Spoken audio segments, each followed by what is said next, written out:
In my last video, I went over what response cards were and how you can incorporate them in your lessons, especially when you're dealing with reading and stories and engaging critical thinking with your children. Well, another resource that I use across the curriculum are called task cards, and they have a similar purpose. With each group of task cards, they each put an emphasis on a particular concept or a principle. I pulled out a few of my task cards just so you can get a sample of what they look like. Just a side note, you can go online and Google free printable task cards, and there are many teachers who provide some for free.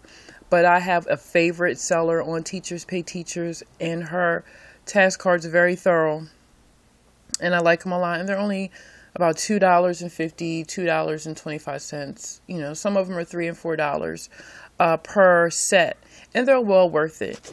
And I purchased mine through her.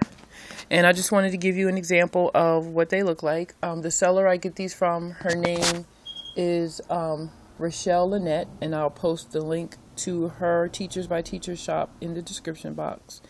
And I'm just going to give you an example of what some of them look like in their purpose. So, for instance, these are Arthur's Purpose, and when your children are reading a particular story, there's a theme, or there is a reasoning behind the story that the author is giving to us. He's either trying to persuade, inform, or entertain us. So these cards, I made them two-sided, provide short stories and short paragraphs, and in each one of these cards your child has to determine whether or not the author is trying to persuade, inform, or entertain. Here I have a set of cause and effect cards, and they have to read the short passages and answer the various questions and ask what caused the situation and what was the effect of that situation. Here we have inference cards that teach and reinforce how to infer something that's happening in a story. These are context clues, how to pull out different clues within a story's text to figure out the definitions of words. And these are figurative language cards that talk about the different means of figurative language through simile, metaphors, idioms, alliteration, onomatopoeia, and things like that. So these are just different ways that you can encourage independent reinforcement practice with your children.